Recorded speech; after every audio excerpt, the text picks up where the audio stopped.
ഒരു കാര്യം കൂടെ പറയാം, സംവിധായകരും ആക്ടേഴ്സൊക്കെ ഉണ്ട്, അവർക്കൊക്കെ പേടിയുള്ള ഒരാളാണ് ഇത് പാവം പോലെ ഇരിക്കുന്നെങ്കിലും. എന്താണ് ലാൽ സാർ, ഞാൻ പറഞ്ഞ സത്യമാണ്, എല്ലാവർക്കും പേടിയുള്ള ഒരു ക്യാമറമാൻ. വേണുവിന്റെ ഷൂട്ടിംഗ് എന്നല്ല, വേണുവിന്റെ ഷൗട്ടിംഗ് എന്നാണ് പറയുന്നത്. പക്ഷേ അല്ല, പറയുമ്പോൾ എനിക്ക് കുറച്ച് കാര്യങ്ങൾ പറയാനുണ്ട്.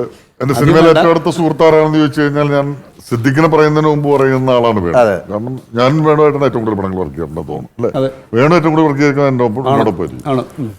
വേണു പ്രശ്നക്കാരനാണ്, എല്ലാവരും പറയുന്ന പ്രശ്നക്കാരൻ. പക്ഷെ വേണു പ്രശ്നം ഉണ്ടാക്കുന്നത്, വേണു ബേസിക്കലി ഒരു കമ്മ്യൂണിസ്റ്റുകാരനാണ്. എപ്പോഴും ഈ പറയുന്ന പോലെ ന്യായത്തിന് വേണ്ടിയും തൊഴിലാളികൾക്ക് വേണ്ടിയും അവിടെ പണിയെടുക്കുന്ന ഒരാൾക്ക് ഭക്ഷണം കൃത്യമായിട്ട് കിട്ടിയില്ല എന്നുള്ള പ്രശ്നത്തിലേക്ക് ആയിരിക്കും ഷൂട്ടിംഗ് മുടക്കുന്നതൊക്കെ. അവിടെ ഒച്ച ഉണ്ടാക്കി പ്രൊഡ്യൂസർ ചീത്ത പറഞ്ഞ് അതടിക്കാൻ പോയി.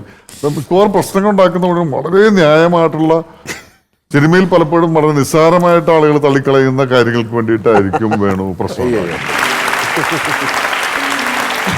പ്രസിദ്ധ സംഗീതജ്ഞനും ചലച്ചിത്ര ലോകത്ത് സുപരിചിതനുമായ ശ്രീ ബാലകൃഷ്ണൻ സർ ഇപ്പോൾ നമ്മളുടെ ഒപ്പം ഉണ്ട്. ഓടക്കുഴലുമായിട്ടാണ് അദ്ദേഹം വന്നിട്ടുള്ളത്. നമ്മുടെ സിനിമയുടെ മ്യൂസിക് ചെയ്ത ആളാണ് അദ്ദേഹമാണ്. ഒരുപാട് സിനിമകൾ ചെയ്തിട്ടുണ്ട്. പക്ഷേ നിങ്ങൾ തമ്മിൽ അധികം അങ്ങനെ നേരിട്ട് പരിചയമില്ല. നമുക്ക് അദ്ദേഹത്തെ വേദിയിലേക്ക് ക്ഷണിച്ചാലും വിളിക്കാം. ബാലകൃഷ്ണൻ സാർ.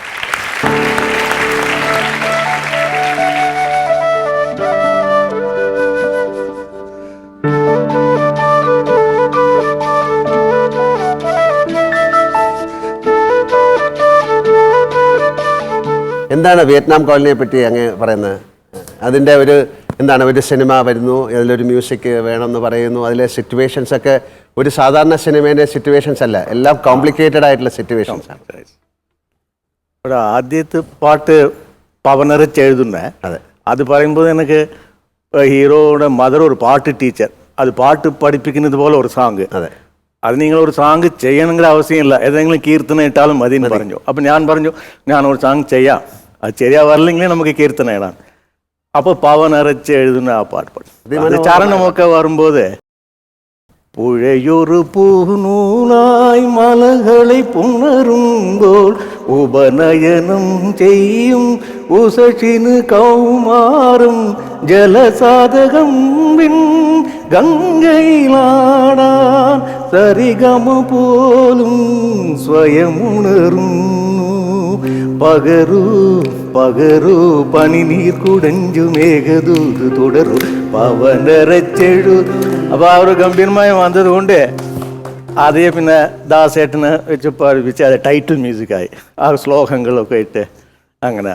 അത് ഫസ്റ്റ് സിറ്റുവേഷന്. പിന്നെ ഇത് പാതിരാവായി നേരം, അത് പറയുമ്പോൾ എനിക്ക് ആദ്യം പറഞ്ഞത് ഹീറോ മുകളിൽ താമസിക്കുന്നുണ്ട്, അവരെ ഇറിറ്റേറ്റ് ചെയ്യാൻ വേണ്ടി ഒരു പാട്ട്. അപ്പോൾ ഞാൻ ആദ്യം വേറെ ട്യൂണാണ്, ടോട്ടൽ സോങ് ഒരു ഇറിറ്റേറ്റ് മൂഡിൽ അങ്ങനെ പോലെ ഒരു സോങ് ചെയ്തു. അപ്പോൾ അത് ആദ്യം അവർ ഓക്കെ ചെയ്തു ഡയറക്ടേഴ്സ്. പിന്നെ എനിക്ക് ഈവനിങ് പോകുമ്പോൾ എന്താ ഇറിറ്റേറ്റ് ചെയ്യേണ്ട സാധനം നിങ്ങൾ നോക്കണ്ട, ഒരു നല്ല ഒരു താളാട്ട് പാട്ട്, ആ പാട്ട് കേട്ട് ഹീറോ அப்படி தூங்கணும் അങ്ങനെ പറഞ്ഞു. അപ്പോൾ ഇത് ആദ്യം വെടികാലം ഞാൻ ഹോട്ടലിൽ തങ്ങിയിരുമ്പോഴും മോർണിംഗ് ഒരു 5 o'clock സഗസ നീത നിസമமான ഒരു ഫ്രേസ് കിട്ടി. അത് സിന്ധു ബൈരികൾ ചെയ്യണമെന്ന് എനിക്കൊരു ഇതില്ല. അപ്പോൾ அப்படியே അങ്ങനെ ചേഞ്ച് വരുമ്പോൾ ആ രാഗം വന്നു. പിന്നെ അവർ ഇറിറ്റേറ്റ് ചെയ്യறதுக்கு ആദ്യം ഒരു ഹമ്മിങ് വെച്ച് പിന്നെ അവർ അമ്മ പറയും സാർക്ക് ഒരു നല്ല പാട്ട് പാടിക്കൊടുക്കും അങ്ങനെ. അപ്പോൾ இந்த பாதிராவாய் நேரம். പിന്നെ കഥ சொல்கிற പാട്ട്, അത് വളരെ നീലക്കുരുവികളും அந்த பாட்டு. இந்த ஊர் இந்த குரூப் சாங் கூட ஒரு வெரைட்டி.